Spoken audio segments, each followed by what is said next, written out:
Hello, this is Kirill from forexboat.com and welcome back to the course on Forex trading. In today's tutorial we will talk about bulls and bears and buying and selling on the Forex market. Perhaps by now you've already heard about the two creatures that dominate the Forex market, and these are the bulls and the bears. So the bulls stand for Forex traders who invest in the growth of a currency pair. Here we've got an example of the British pound dollar in an upward trend, and in this case the bulls would be active and they would be buying this currency pair, and then in order to close it later and profit from the growth in price.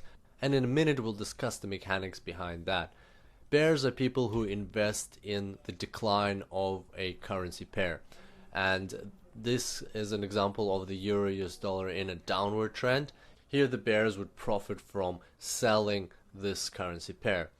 The terms bulls and bears have a historical background, and they were first introduced a long time ago in the stock market. The choice of animals has quite a lot to do with the way they attack. A bull would fling up its opponent into the air, and that is similar to how currency pairs move upwards. A bear would generally attack by using its paws to drag somebody down, and that's similar to how currency pairs move downwards.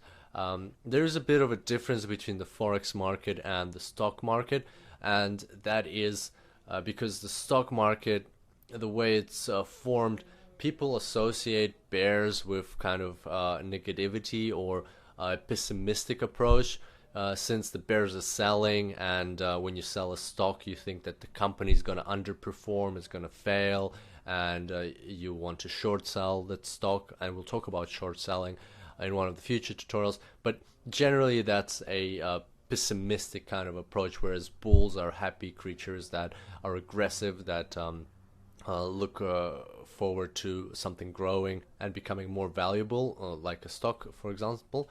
But on the Forex market that is very different. Bulls are still the same, they're looking for something to grow. Bears are not pessimistic.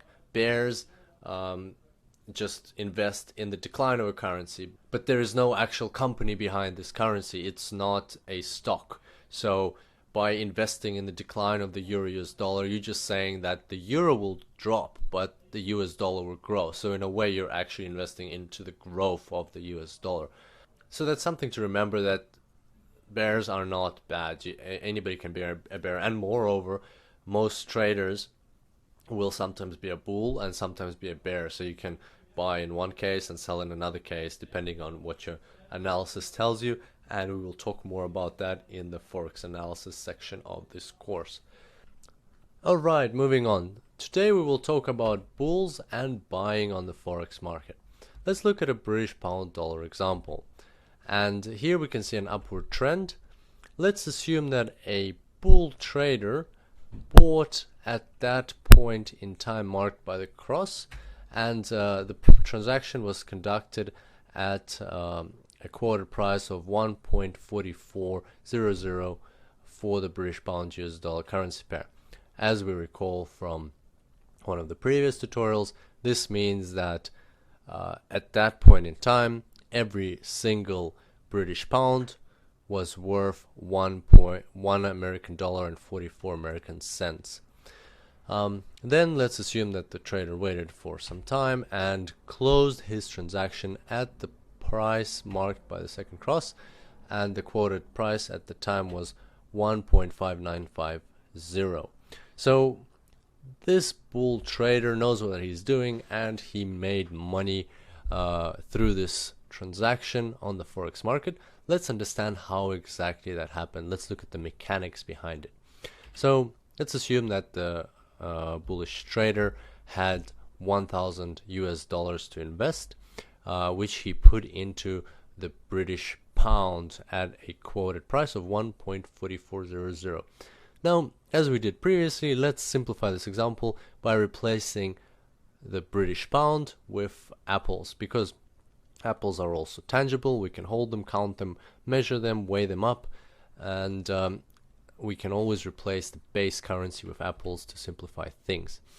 So now our example says that the trader had $1,000 which he invested into apples at the price of $1.44 per apple. This means that he bought 694 apples. Next, he waited a certain number of days until the price for apples grew to $1.5950 per apple. And at this point in time, he still has 694 apples. What he did with these apples next is he sold them at the new price. And in return, he got $1,107. So as you can see, he started with $1,000 and now he has $1,107. So if we break this final amount up, we can see that $1,000 is the starting amount on his account, and $107 is the profit that he made. Now moving back to the British pound, we can see that nothing changes if we replace apples back with the British pound. The trader invested $1,000 into the British pound. He got 694 pounds. Then he sold them at a higher price, got $1,107 back, and that is his profit, $107. So he got his $1,000 back, and he's got $107 extra on top of that. So in Forex, the first transaction is called buying. The second transaction is called closing. So even though he actually sells the British pound for dollars, because this is the second part of a buying transaction, or this whole one integral transaction, it is in Forex we call it closing rather than selling, so that we don't confuse things. So you open transaction by buying and then you close that transaction. So these are the mechanics behind a bullish transaction on the Forex market. In the next tutorial, we will talk about short selling on the Forex market and the mechanics behind that. And further down the track in this course, in one of the tutorials, we will talk about leverage, and I will show you how this trader could have made much more profit using leverage, even with the same starting deposit of $1,000. Thank you for your attention today. I look forward to seeing you next time, and until then, happy trading.